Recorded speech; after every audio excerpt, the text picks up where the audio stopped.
Okay,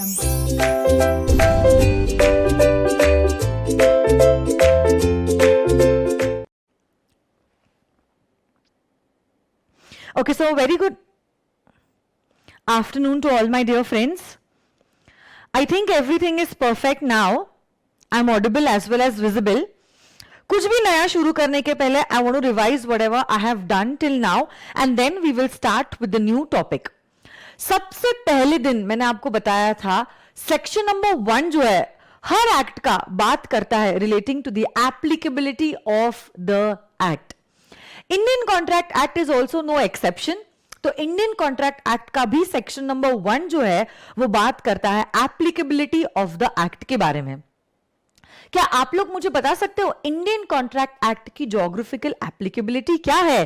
क्या आप लोग मुझे बता सकते हो इंडियन कॉन्ट्रैक्ट एक्ट की ज्योग्राफिकल एप्लीकेबिलिटी जो है वो क्या है? This act is applicable to whole of India. The Indian Contract Act is applicable to whole of India. Indian Contract Act 1872 कौन सा था वो दिन?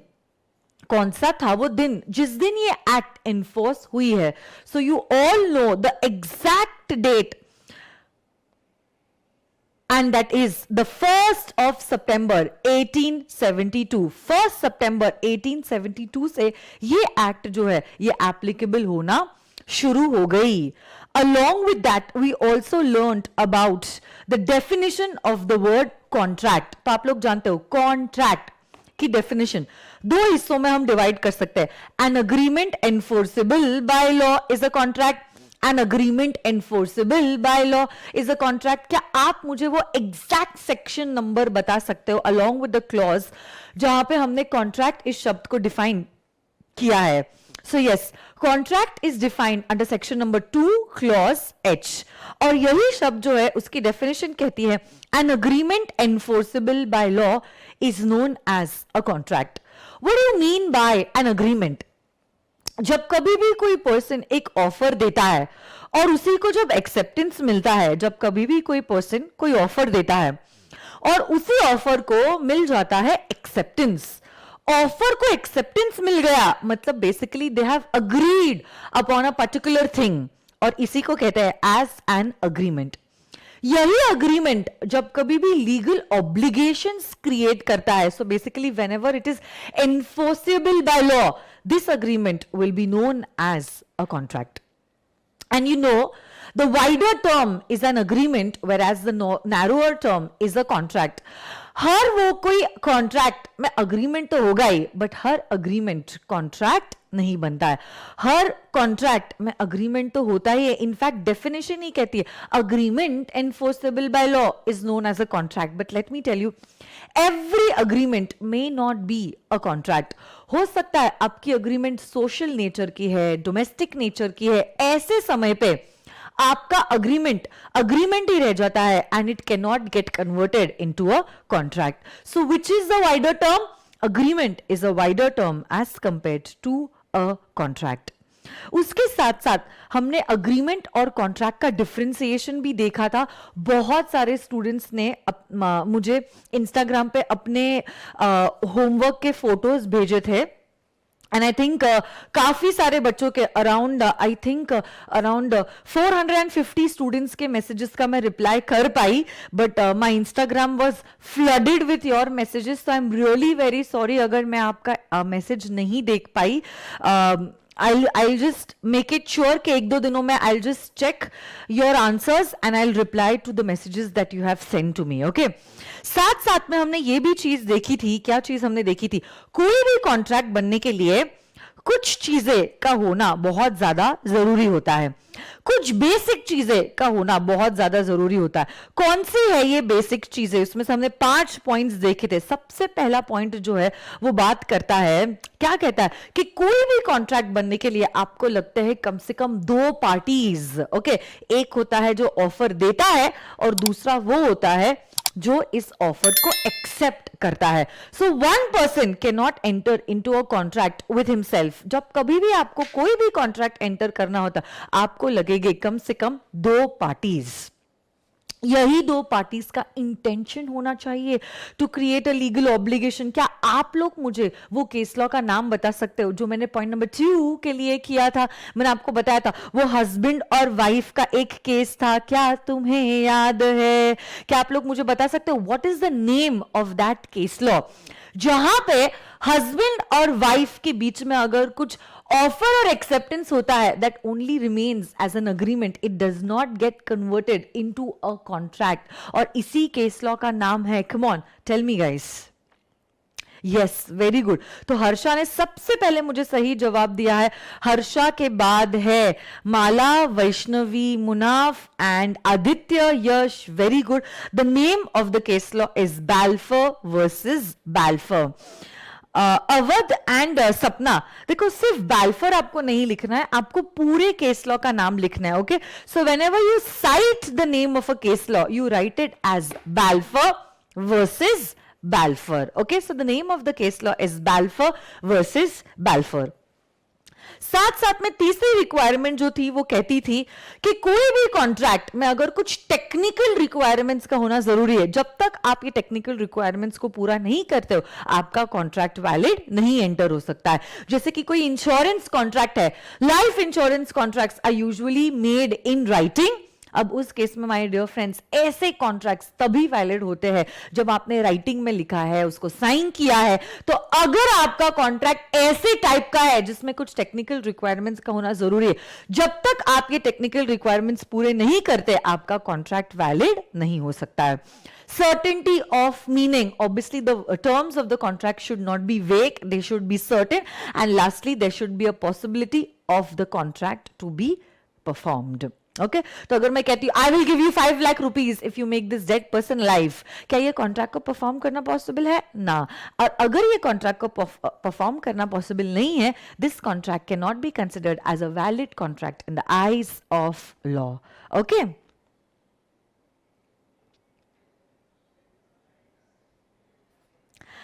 ईशान बेटा, ये जो लेक्चर्स है बेसिकली ऑनलाइन स्ट्रीमिंग के लेक्चर्स है, तो जब कभी भी फैकल्टीज लेक्चर्स डिलीवर करते हैं उसी समय पे एक्सपेक्टेड होता है कि आप हमारे साथ ही लेक्चर्स देखो। बैकअप में मैंने आपको लेक्चर्स इसीलिए दिया है क्योंकि हो सकता है कभी कभार आपके कुछ जेन्युइन रीजंस है, सच में आपकी तबीयत खराब है या घर पे कुछ गेस्ट आ गए या किसी कारण के वजह से, जेन्युइन कारण के वजह से आप वैक्सीनेशन लेने के लिए उसी टाइम पे चले गए, you are not able to watch the lectures, इसीलिए हमने बैकअप लेक्चर्स आपको प्रोवाइड किए हैं। सो ऑब्वियसली बात है बैकअप लेक्चर्स हम 1, 2, 10 बार अलाउ नहीं कर सकते बच्चों को देखने के लिए। Offline lectures will be allowed to be viewed only once. Okay, so this is a privilege that is given to you, it is not a luxury that we are providing you. Okay, समझने की कोशिश करो। हम चाहते हैं कि आप schedule को फॉलो करो, अपने आप को सिंसियरिटी अपने आप के लिए सिंसियर रहो और हर रोज आप 4 लेक्चर्स देखो। उसी का तो मतलब है लाइव स्ट्रीमिंग का, अदरवाइज तो हम लोग फिर पेन ड्राइव और गूगल ड्राइव के लिए चले जाते। ईशान, है ना बेटा?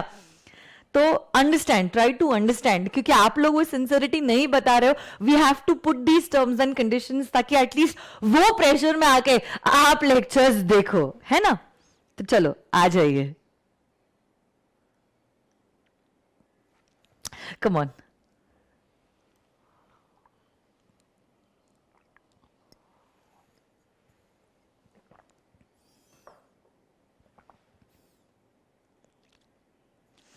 इन पॉइंट्स की समरी जो है ना, अगर आप आपकी मेन बुक देखते हो, मेन बुक में हर पॉइंट पे, हर एक पॉइंट में मैंने पैराग्राफ्स में जो इंपॉर्टेंट सेंटेंसेस है उसको ब्लू में हाईलाइट किया हुआ है। So basically that is nothing but it is the summary.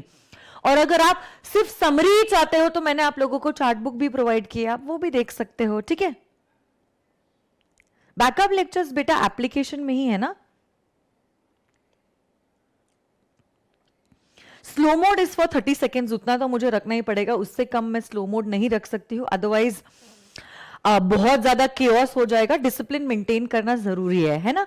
हमें पढ़ाई करनी है, वो प्रायोरिटी है, और पढ़ाई करते करते थोड़ी बहुत मस्ती चलती है, मस्ती करते करते हमें पढ़ाई नहीं करनी है। So I am really very sorry, 30 second से कम मैं टाइमर को नहीं रख सकती हूँ। 30 seconds I have to keep in the time, so that अगर कुछ 500 बच्चों ने अभी रिप्लाई किया है मेरे एक सवाल का, अगले सवाल का I would obviously want the other kids to answer to that question. Okay, चलो, what am I doing right now is I'm turning off the chat because right now I'm explaining a concept.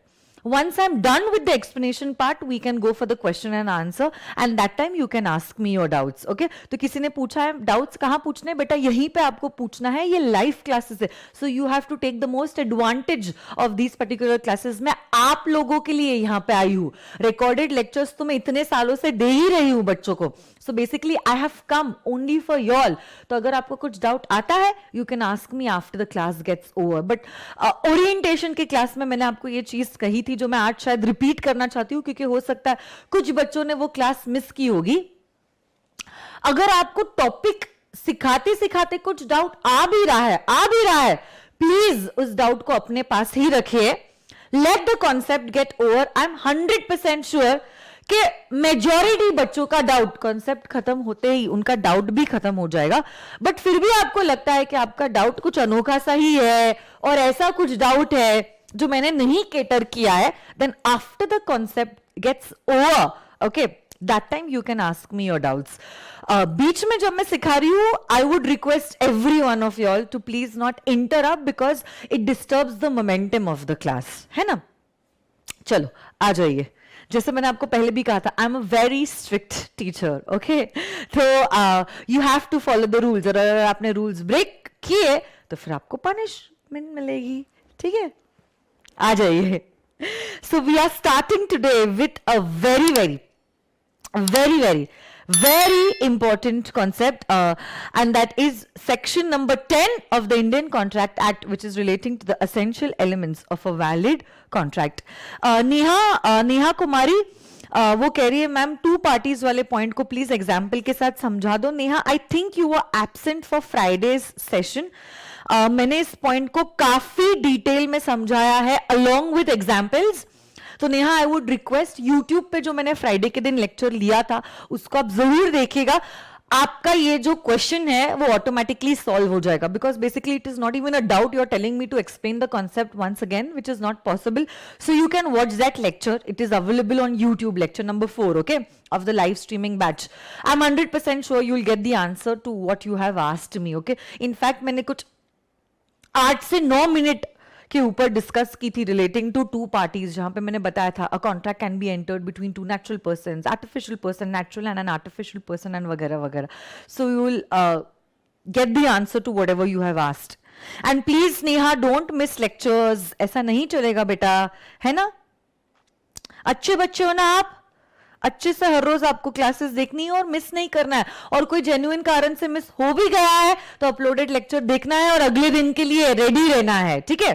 चलो, मेरे लिए नहीं, all this is for you all, है ना. So we are starting with a very important topic, which is relating to section number 10 of the Indian Contract Act 1872, which is talking about the essential elements of a valid contract. Friday के दिन जो हमने topic किया था, those were the general points which were necessary in order to create a valid contract.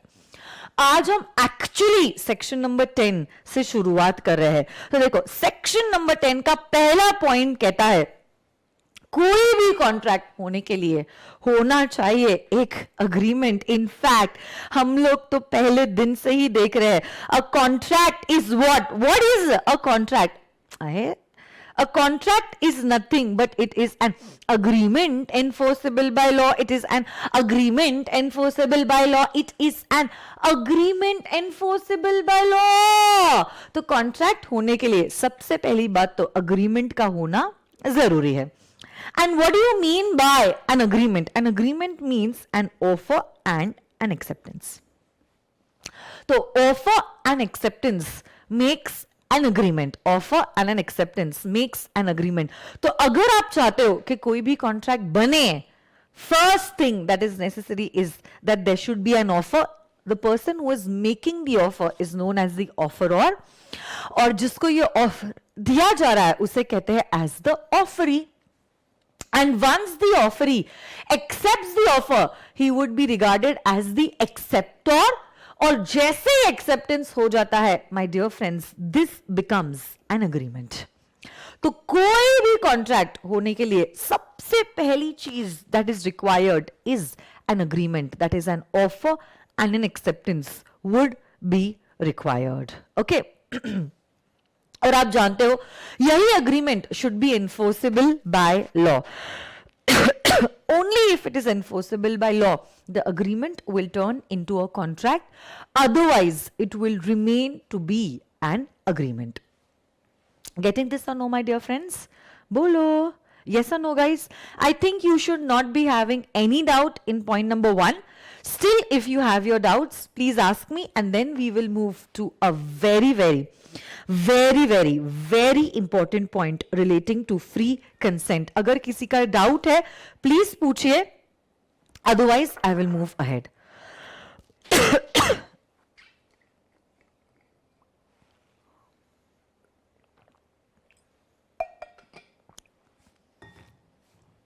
Because this is a thing that we have been doing from the past 2 days, Friday और Thursday के दिन हमने इसी चीज के बारे में discuss किया था कि कोई भी कॉन्ट्रैक्ट होने के लिए you require an offer and N acceptance, that is an agreement. In fact contract इस शब्द की डेफिनेशन ही कहती है a contract is an agreement enforceable by law. So I think you all don't have any doubts.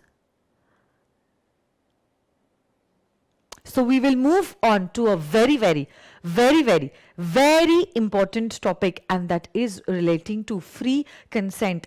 Notes आपकी कब तक आएगी बेटा? Notes के लिए आपको मेरी dispatch team से coordinate करना पड़ेगा. I don't really look into the dispatch things. Okay? उसका एक specific department है हमारे ऑफिस में, तो आप dispatch team से बात करके पता कर सकते हो कि आपके notes कहाँ तक पहुंचे हैं. ठीक है? सब कुछ होगा बेटा, don't worry. Okay, we are going in the sequence of the book, so please follow this sequence. ठीक है?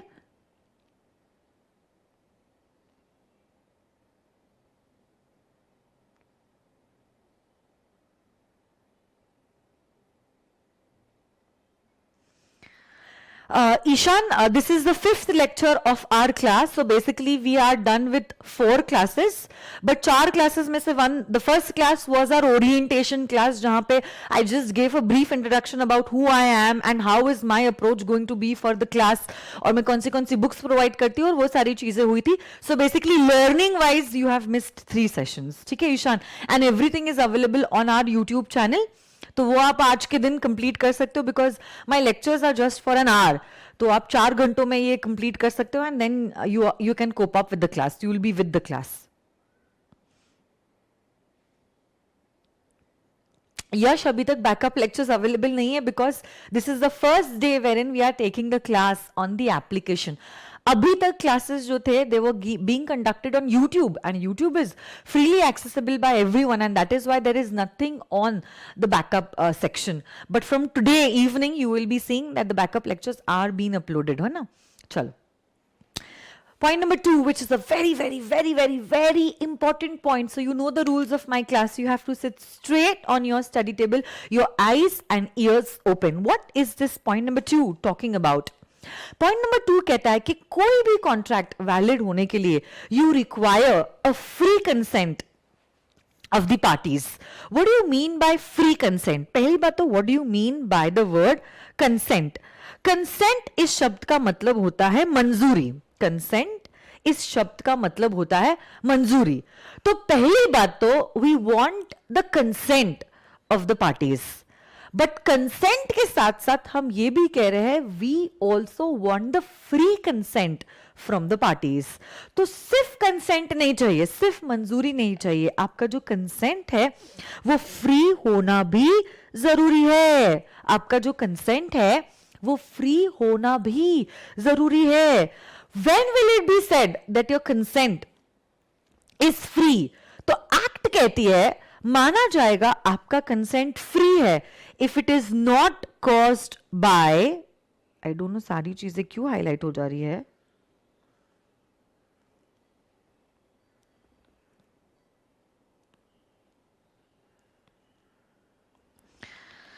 माना जाएगा कि आपका कंसेंट फ्री है if it is not caused bye, if it is not caused bye coercion, undue influence,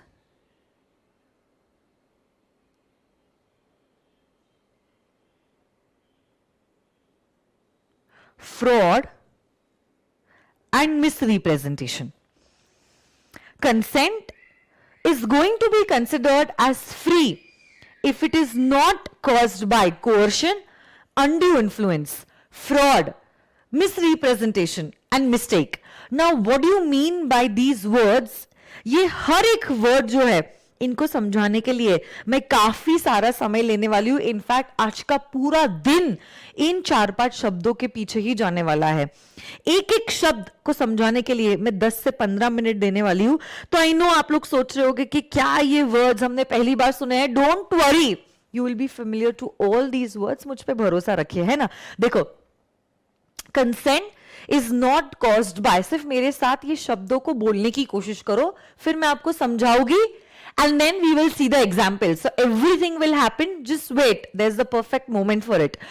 If it is not caused by coercion, undue influence, fraud, misrepresentation, and lastly is mistake. So पहली बात तो हम लोग कह रहे हैं parties का consent तो होना बहुत ज्यादा जरूरी है, क्योंकि अगर आप कंसेंट ही नहीं देते तो ऑफर को एक्सेप्टेंस ही नहीं मिलता है. ऑफर को एक्सेप्टेंस नहीं मिल रहा है मतलब there is no agreement. And no agreement, no contract. तो पहली बात तो कंसेंट का होना जरूरी है, बट कंसेंट के साथ साथ आपका कंसेंट फ्री होना भी जरूरी है. When will it be said that your consent is free? When it is not caused by coercion, undue influence, fraud, misrepresentation and mistake. अब एक एक करके सारे शब्दों को एनालाइज करने की कोशिश करते हैं. पहली बात तो कंसेंट होना जरूरी है. Consent, consent. So when will it be said that two parties have consented with each other? When these two parties are agreeing upon the same thing in the same sense at the same time, it will be said that they have given their consent. तो जैसे कि मैं आपको पूछती हूँ, do you want to purchase this pen for ₹500? Okay, so now you know I'm talking about this stylus pen. I'm not talking about some normal ink pen. I'm talking about this stylus pen which works on a laptop. So now मैं इसी stylish pen को बेचने की बात कर रही हूं 500 रुपए में, और आप इसी स्टाइलिस पेन को मुझसे खरीदने की बात कर रहे हो 500 रुपए में. So when two parties are thinking about the same thing in the same sense at the same time and they are agreeing upon it, it will be said that they have consented to each other. इसी को Latin में कहते हैं consensus ad idem. क्या कहते हैं सब लोग, रिपीट करो तो मेरे साथ. There is a Latin word which is consensus ad idem. क्या है ये लैटिन वर्ड बोलो तो? Consensus ad idem. इसी लैटिन वर्ड का क्या मतलब होता है? इसी लैटिन वर्ड का मतलब होता है व्हेन टू और more parties are thinking about the same thing in the same sense at the same time, it is known as consensus ad idiom. I will give you an example, don't worry, okay? सब कुछ आपको पढ़ाया जाएगा एकदम मस्त तरीके से. You don't have to worry about anything. बस आप मेरे पास आए हो, आपकी जिम्मेदारी खत्म, अब मेरी जिम्मेदारी शुरू. और ये सारे एग्जाम्पल्स काल्पनिक है, वास्तविक जीवन से इनका कोई भी लेना देना नहीं है. देखो ना यहां पे क्या हुआ है. एक दिन क्या हुआ, Deepika she goes to a pet shop. Deepika Padukone she goes to a pet shop, और इसी शॉपकीपर से वो कहती है दैट भैया I want to adopt a pet dog. Okay, I want to adopt a pet dog. And now this particular shopkeeper had 2 dogs with him. एक का नाम था रणवीर और एक का नाम था रणबीर. तो अब दीपिका कहती है कि I want Ranbir, but Unfortunately, there was some communication gap between Deepika and this shopkeeper, and this shopkeeper thought that Deepika is talking about Ranveer. अब देखो, और रणवीर को लाके दीपिका के पास दे दिया. अब यहां पे अगर आप देखोगे, my dear friends, the shopkeeper and Deepika, that is the customer, are not thinking about the same thing in the same sense at the same time. मतलब बेसिकली दोनों के बीच में कंसेंसस एड इडियम नहीं है, दोनों के बीच में कंसेंसस एड इडियम नहीं है, और दोनों के बीच में कॉन्ट्रैक्ट नहीं माना जा सकता है. क्यों नहीं माना जा सकता है? क्योंकि इसने डिमांड किया कुछ और उसको सप्लाई हुआ है और कुछ, और क्योंकि डिमांड और सप्लाई एक दूसरे से मैच नहीं हो रहे, there is no meeting of minds. क्या बोला है मैंने? यहां पे कंसेंसस एंड इडियम नहीं है, मतलब यहां पे मीटिंग ऑफ माइंड्स नहीं है. क्योंकि यहां पे मीटिंग ऑफ माइंड्स नहीं है, we cannot say that they have entered into a valid contract, and thus my dear friends, इनका agreement ही नहीं होगा, और अगर agreement ही नहीं है, we cannot say that they have entered into a valid contract. कोई भी contract बनने के लिए consent होना जरूरी है. Consent मतलब they should be thinking about the same thing in the same sense at the same time. They should be thinking about the same thing in the same sense at the same time. तभी माना जाएगा उन लोगों का consent मिला है. यहां पे दोनों पार्टीज का कंसेंट मैच ही नहीं हुआ है. इसने कहा कुछ और इन्होंने समझा और कुछ, so there is no consent over here. Free consent तो दूर की बात है, यहां पे कंसेंट ही नहीं पाया गया है. तो देखो, सबसे पहली बात तो you should B having a consent, and this consent should be free. Consent मतलब क्या? That there should be meeting of minds. Meeting of minds को ही लैटिन में हम लोग कहते हैं as consensus ad idiom. क्या कहते हैं हम लोग इसको? Consensus ad idiom. There should be a meeting of minds. Okay. So here they are not thinking about the same thing in the same sense at the same time. Therefore, there is no consensus ad idiom, and no consent, no contract.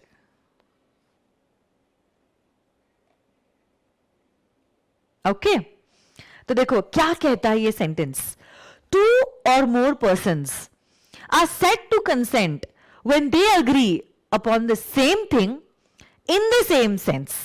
This can be understood as identity of minds. Underline the word identity of minds. So basically there should be a meeting of minds in understanding the term, and this term is consensus ad idiom. Let me tell you one thing. Indian Contract Act में बहुत सारे शब्द जो है those are Latin words.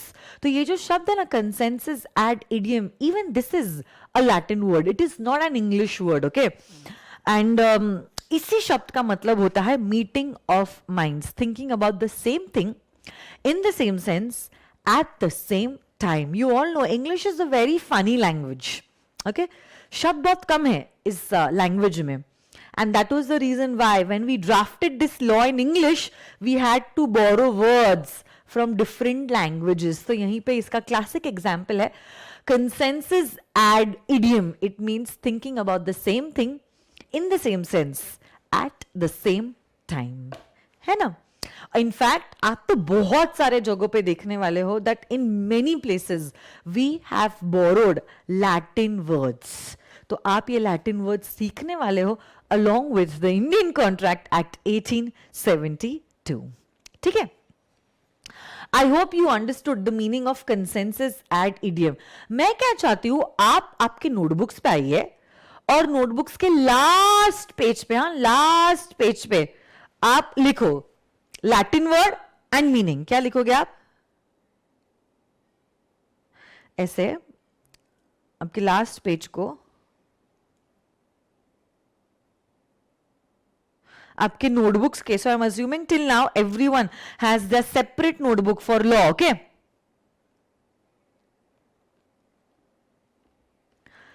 और इसी last page पे आपके नोटबुक पे यहां पे लिखो लैटिन वर्ड, लैटिन वर्ड, और यहां पे लिखिए meaning.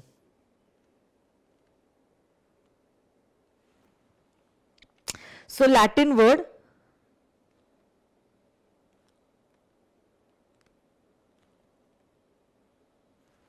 consensus ad idiom.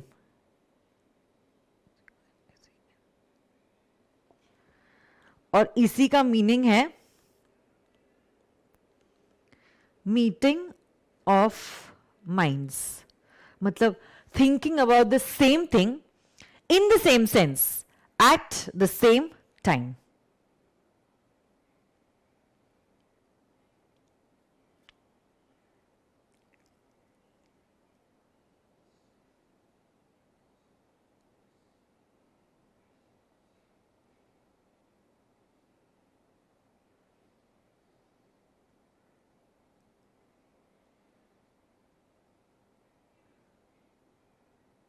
Okay, if you have any doubt in understanding the word, please let me know and then I'll move ahead. Doubt है तो पूछो, नहीं तो फिर मैं आगे शब्द को कंटिन्यू करती हूं.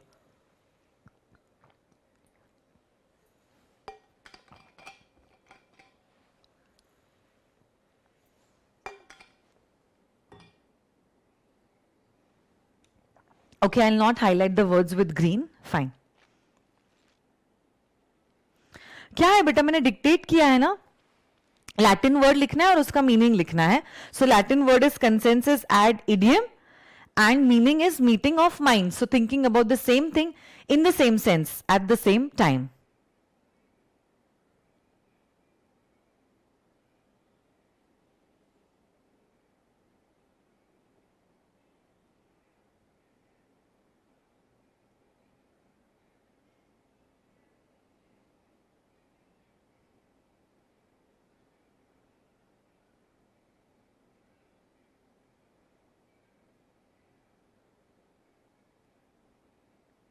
Okay.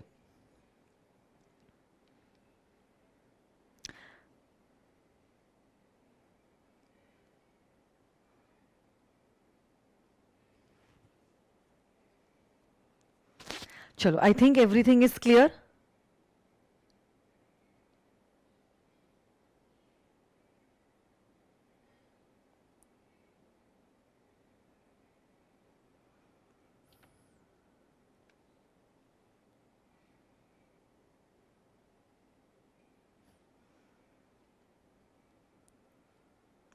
So I'll start explaining you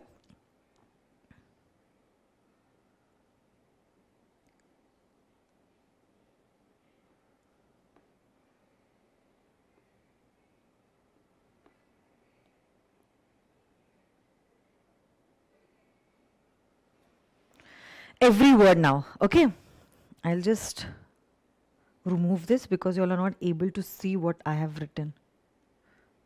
I'll change this color also.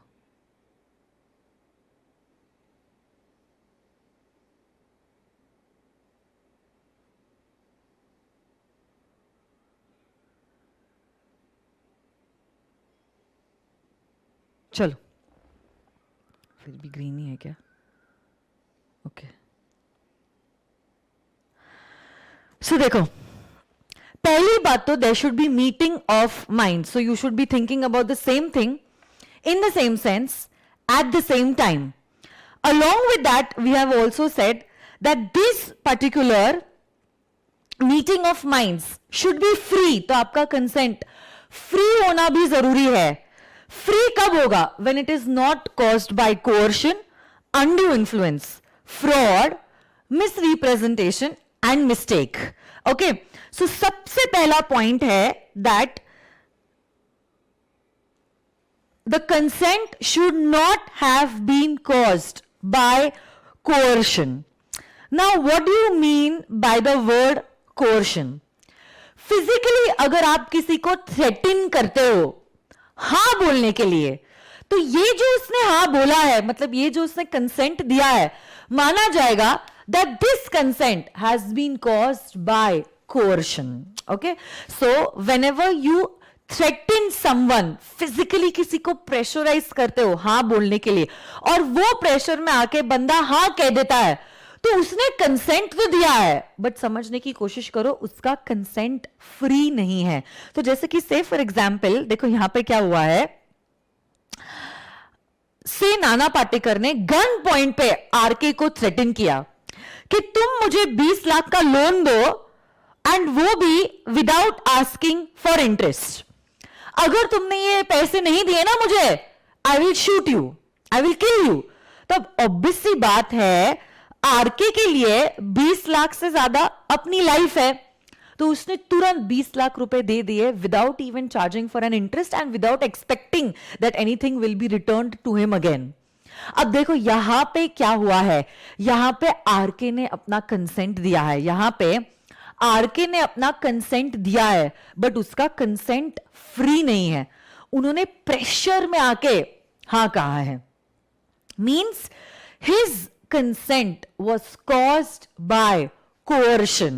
His consent was caused by coercion.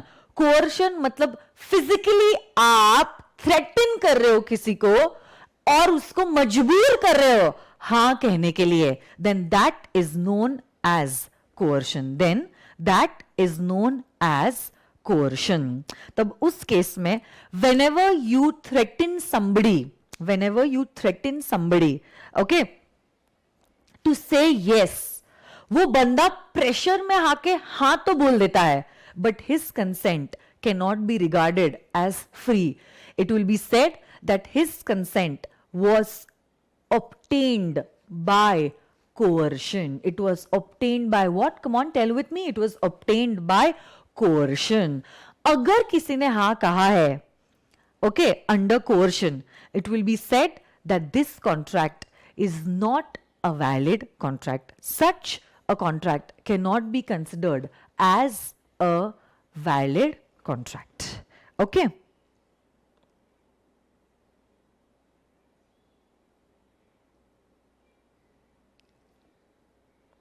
यहां पे अगर आप देखोगे इस कॉन्ट्रैक्ट में RK is the aggrieved party. Aggrieved party मतलब ही is the one who has suffered the losses, जो दुखी है या जिसके साथ कुछ गलत हुआ है. And Nana Patekar would be considered as the benefited party, जिसने ये गलत काम करके क्या किया है, बेनिफिट पाया है. तो अगर कोई भी आपको फिजिकली प्रेशराइज करता है कोई कॉन्ट्रैक्ट एंटर करने के लिए और वो डर से आप हाँ कह देते हो, अब ऐसे केस में माना जाएगा कि आपका consent was not freely obtained, it was obtained under coercion, and this contract can not be considered as a valid contract. Okay, so देखो पहला वर्ड, तो पहला सबसे पहले तो कहा गया है that there should be identity of minds, that there should be what, identity of mind. So basically both the parties should be thinking about the same thing in the same sense at the same time. Along with this, further such a contract must be free, मतलब आपका consent भी free होना चाहिए. Consent would be considered as free if it is not caused by coercion. Second, undue influence. Undue influence, आप लोग जानते हो influence इस शब्द का क्या मतलब होता है, बट अनड्यू इन्फ्लुएंस का क्या मतलब होता है, जब आपने आपके इन्फ्लुएंस का गैर फायदा उठाया है, it will be considered as an undue influence. Undue मतलब गैर फायदा उठाना, इन्फ्लुएंस का मतलब आपका किसी पर्सन के ऊपर इन्फ्लुएंस है और आपने क्या किया है, आपके इस पोजीशन का गलत फायदा उठाया है और कुछ बेनिफिट पाया है. अब दूसरी पार्टी तो आपके इन्फ्लुएंस में है तो ऑब्वियसली वो हाँ कह देती है, बट ये जो उसने हाँ कहा है will be considered as if that parties consent is not free and is caused by undue influence and has been caused by what? Come on, tell me. Undue influence. जैसे कि एग्जाम्पल में देखिए यहां पे क्या हुआ है, there is an old father who has 3 sons and only the youngest son is taking care of his old father. Okay, तो उनके खाने का, पीने का, दवाइयों का, सारी चीजों का ख्याल जो है सबसे यंगेस्ट सन जो है वो कर रहा है। अब इस केस में देखो क्या हुआ है, ये जो सबसे छोटा बेटा है वो ये कह रहा है कि पापा अगर आप चाहते हो मैं ऐसे ही आपका ख्याल रखूं, आपके नाम पे जो भी प्रॉपर्टी है वो मेरे नाम पे कर दीजिए। ओके, आपके नाम की जो भी प्रॉपर्टी है वो मेरे नाम पे कर दीजिए। अब ऐसे केस में my dear friends, now this old father is dependent upon this youngest son because this old father is physically weak, mentally weak, और अब वो जानते हैं कि 2 बड़े बेटे तो मेरा ख्याल नहीं रख रहे, ये बेटा कर रहा है, वो भी अगर रखना बंद कर देगा तो फिर मैं कैसे अपनी जिंदगी कटाऊंगा।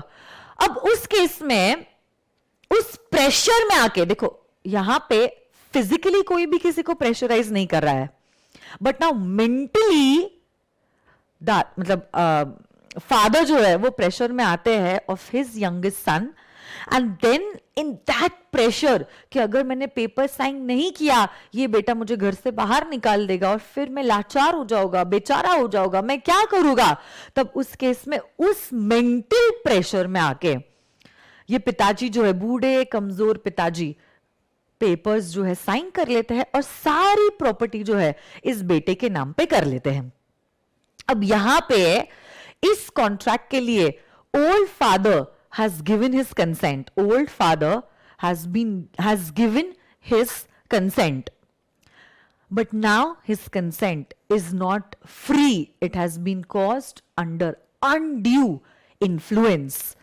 तो देखो, son is in a position to influence his father, but now this son has taken an undue advantage of his position and has pressurized his father to sign the contract. Okay, ऐसे माना जाएगा that this contract has been entered into under undue influence. यहां पे पिताजी का consent free नहीं है, it has been caused under undue influence। जहां कोर्शन में फिजिकल प्रेशर था, यहां पे under undue influence there is a mental pressure. So there is a difference between coercion and undue influence.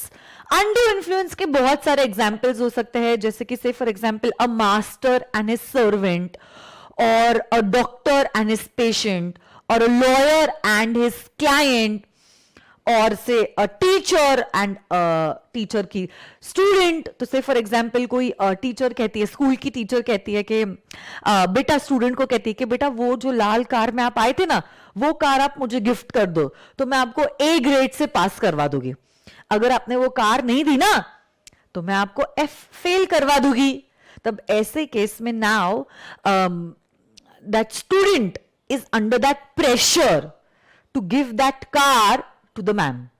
Okay, तो अब अगर स्टूडेंट के पिताजी ये कार मैम को देते भी है, माना जाएगा उनका कंसेंट फ्री नहीं है, it has been caused under undue influence because that teacher was under a position to influence the child and this teacher has used or taken an undue advantage of her position and has taken that car at a very nominal price, which is not correct, and thus it is said such a contract wherein the consent is not free and has been obtained by undue influence will be set as if the contract is not valid.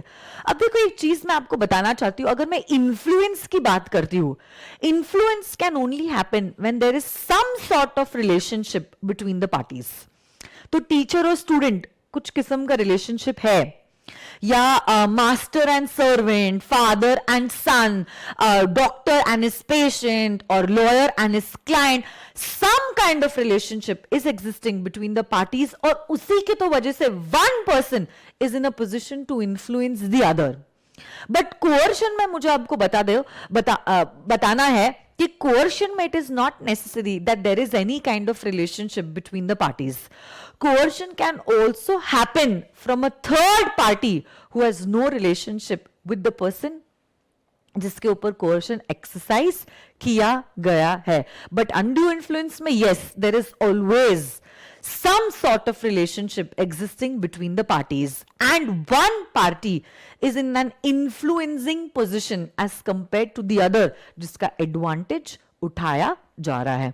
यहां पे अगर दूसरी party aggrieved party हां कहते भी है माना जाएगा उनका कंसेंट फ्री नहीं है and it has been caused by undue influence. Getting this or no, my dear friends?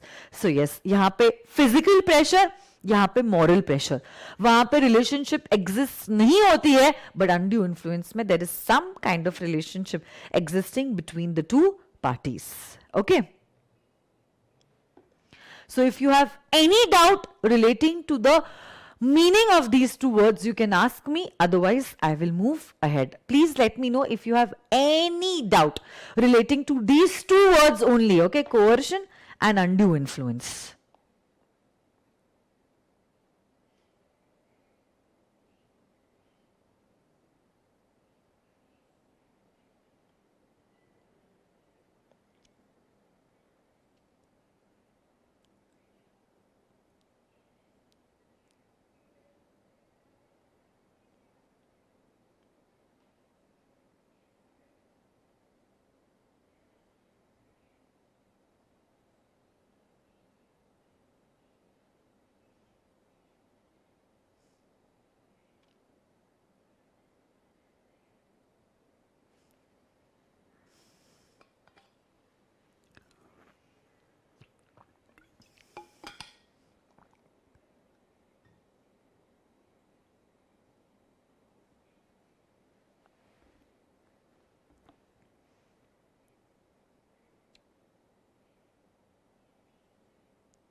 Yes Bhavin, आपके सवाल का जवाब बताया जाएगा but it will take a little time.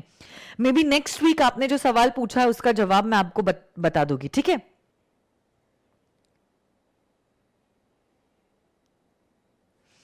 Sam पूछ रही मैम कोर्ट को कैसे पता चलेगा कोर्शन हुआ या undue influence? Because when you will go to the court of law and you will file a case, आप बताओगे ना कि ऐसा कुछ हुआ था, है ना?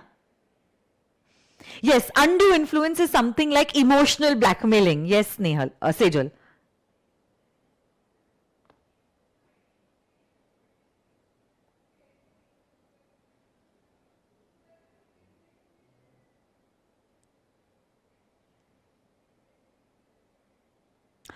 ये फादर एंड सन का जो एग्जाम्पल है वो अनड्यू इन्फ्लुएंस का है because son has not threaten the father कि मैं आपको मार दूंगा या ऐसा कुछ थ्रेटन नहीं किया है, सिर्फ कहा है I will stop taking care of you, है ना?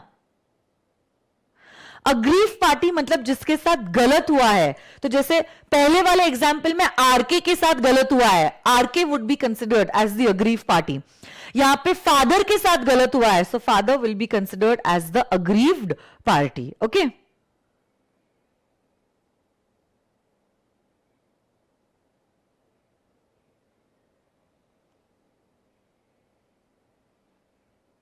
So whenever there is physical pressure, it will be considered as coercion. And whenever there is mental pressure, okay, it will be considered as undue influence. Okay.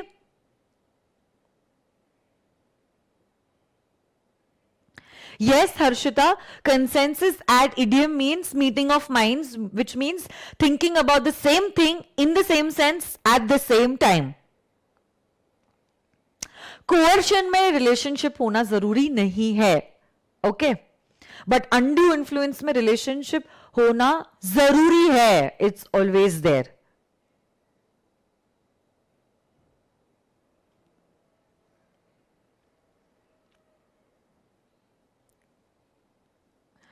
किसी ने पूछा है ma'am अगर contract oral है तो हमारे पास कोई प्रूफ नहीं रहेगा, तो अब चीजों को कोर्ट में प्रूफ कैसे करने वाले हैं उससे रिलेटेड हम पढ़ ही नहीं रहे हैं ना, because what we are doing is the CA course not the LLB course.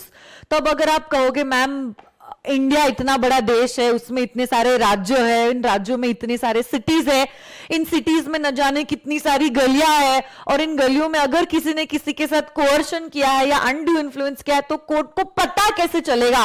भाई कोर्ट को पता कैसे चलेगा, ये हमें बेटा देखना ही नहीं है ना। तो इंस्टीट्यूट जब कभी भी आपको क्वेश्चन पूछेगा, इंस्टीट्यूट क्वेश्चन में स्ट्रेट अवे कह देगा कि ऐसा हुआ है। अब आपने क्वेश्चन में ऑलरेडी देख लिया है ये फिजिकल प्रेशर है या मेंटल प्रेशर है, तो उसके हिसाब से आप जज करोगे वेदर इट इज कोअर्शन और whether it is undue influence, and you will give the answer to the question. आप इंस्टीट्यूट के सवाल के आगे सवाल नहीं पूछोगे कि इंस्टीट्यूट पहले तू बता कि प्रूफ कैसे करेंगे। It will be sorted out and things will be given you as stated facts, और इंस्टीट्यूट के सवाल के आगे आपको देना होगा जवाब, तो ही आपको मार्क्स मिलेंगे, है ना। प्रूफ कैसे करते हैं कोर्ट ऑफ लॉ में, ये सारी चीजें आपको सिखाई जाती है इन द एलएलबी कोर्स, ठीक है, not in a CA curriculum.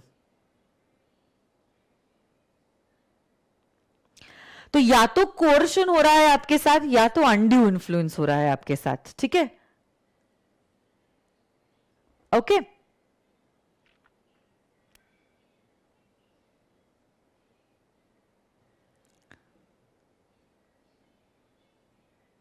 चलो,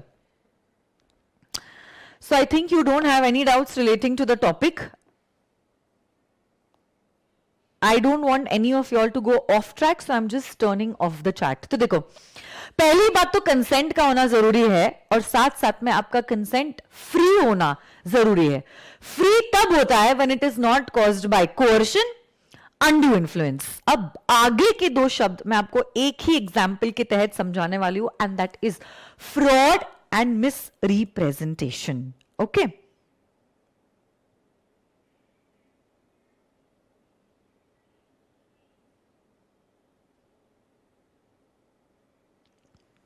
अब देखो क्या हुआ है, एक दिन कपिल आलिया के घर पे आता है to sell a water purifier, और कहता है हे आलिया देखो ये जो वाटर प्योरीफायर है इसके ये 10 बेनिफिट्स हैं।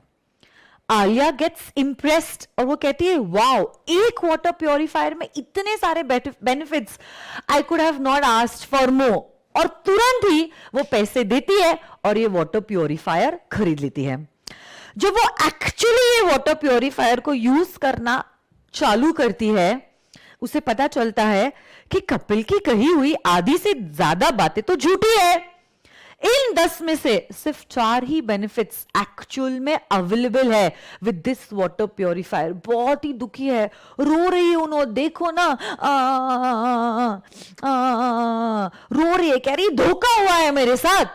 10 चीजें प्रॉमिस करके फाइनली 4 ही चीजें यहां पर हुई है प्रूफ टू बी करेक्ट। सो अब देखो यहां पे हम कह सकते हैं कि आलिया का कंसेंट फ्री नहीं है। यहां पे हम कह सकते हैं कि आलिया का कंसेंट फ्री नहीं है। उसको बोला गया था कि ये 10 बेनिफिट्स है, बट रियलिटी में ये 10 बेनिफिट्स इस वाटर प्योरीफायर में नहीं थे।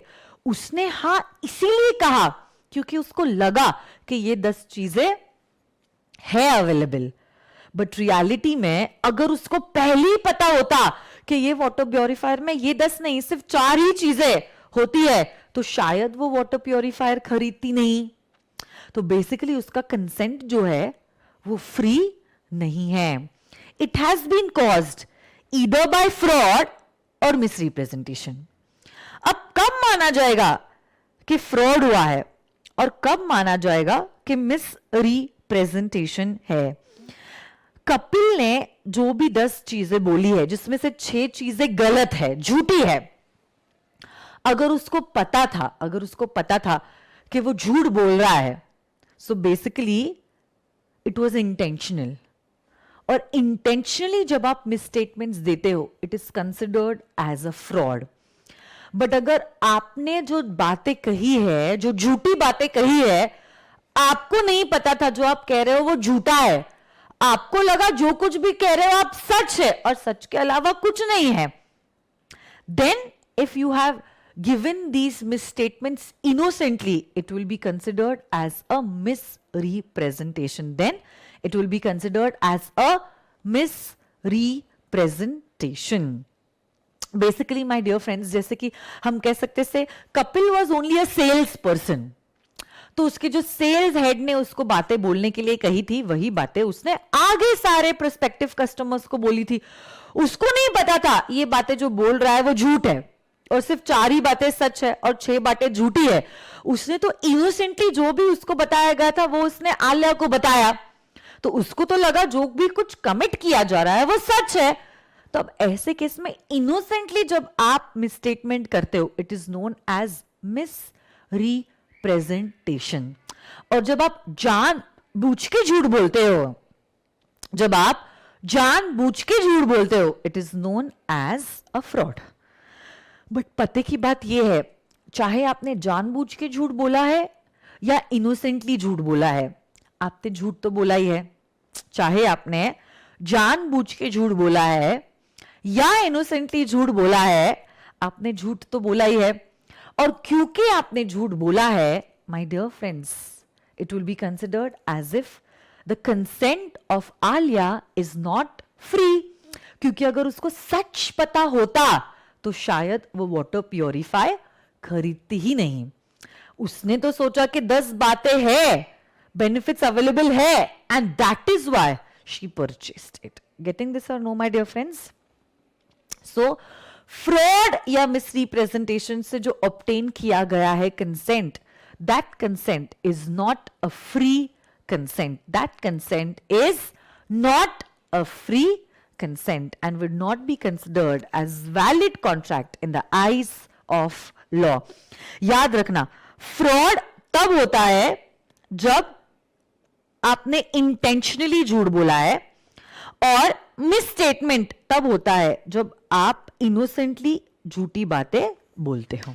बट चाहे आपने इंटेंशनली बोला है या इनोसेंटली बोला है, आपने झूठी बातें बोली है और झूठ को सच समझते हुए कॉन्ट्रैक्ट एंटर किया गया है और बाद में धोखा हुआ है, and that is why we say that the contract is not a valid contract. Okay, okay dokey. तो देखो, such a contract, a consent must be free. Consent is not considered to be free if it is.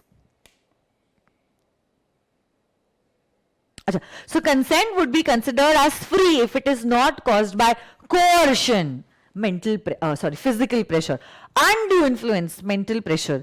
Fraud, जानबूझ के झूठ बोला है. Misrepresentation, गलती से झूठी बातें बोली है. और mistake takes around 1 hour. So mistake will be done later on in unit number 3. So this is basically pending right now. मैंने सिर्फ 4 ही शब्द आप लोगों को पढ़ाए हैं और यही शब्द मैं आज पढ़ाने वाली हूँ. आई थिंक टाइम भी मेरा खत्म हो चुका है because it's approximately 3 o'clock. So I think पूरे 1 घंटे में मेरा एक ही पॉइंट सिखा के हुआ, but it is worth it because I'm creating a base for you all, because Indian Contract Act is the base for even your Sale of Goods Act and your Partnership Act. तो इसको समय लग जाए चलेगा, but your base should be really strong, because you know you cannot support a dome of steel with pillars of straw. So your pillars have to be really strong, and for you all, okay, foundation is the pillar for your CA journey, है ना. तो समय लग जाएगा चलेगा, but I have to make it sure that you have understood every point thoroughly, है ना, क्योंकि इसके बाद तो हमें लर्न भी करना है. कंसेप्ट में ही हमने एक पॉइंट को पूरा 1 घंटा, अप्रोक्सीमेटली 1 घंटा दे दिया. उसके पहले पॉइंट को 10 minutes, approximately 50 minutes I have taken only for 1 single point. Okay, but यहां पे जिम्मेदारी खत्म नहीं होती है. अब यहां पे आपका प्रोसेस शुरू होता है, because you have to do the learning point.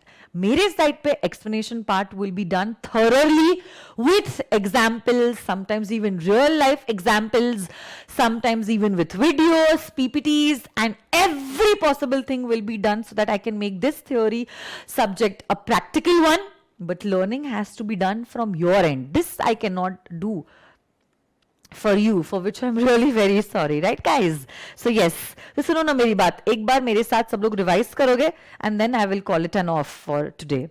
तो सुनो, कोई भी कॉन्ट्रैक्ट वैलिड होने के लिए there should be a proper agreement, proper offer and proper acceptance होना जरूरी है.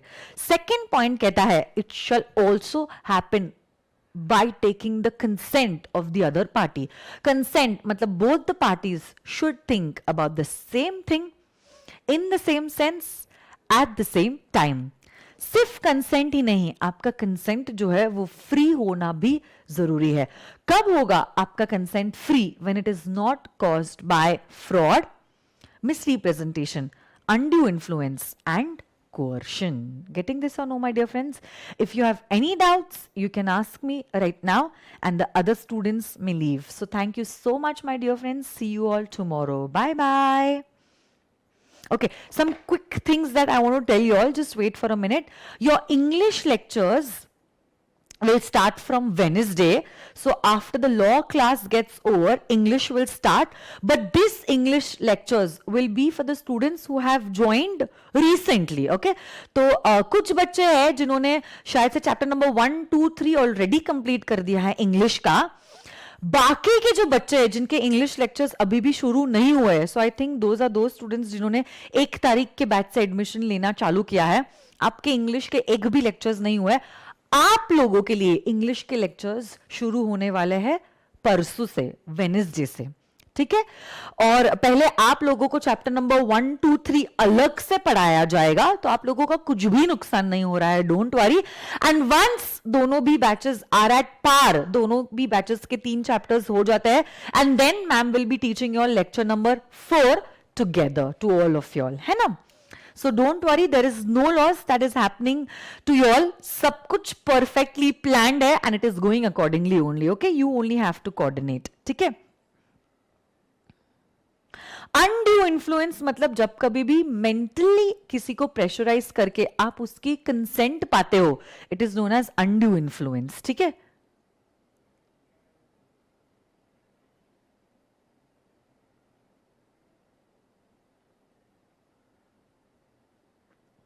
Okay, thank you so much. See you all tomorrow.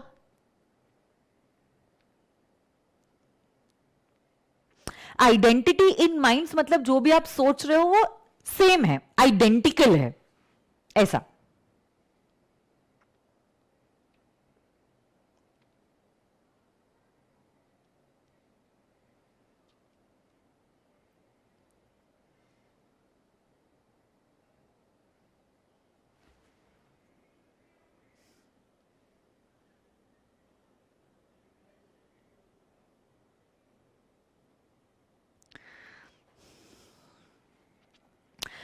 Sam आप ध्यान नहीं दे रहे हो क्या मेरे लेक्चर्स पे?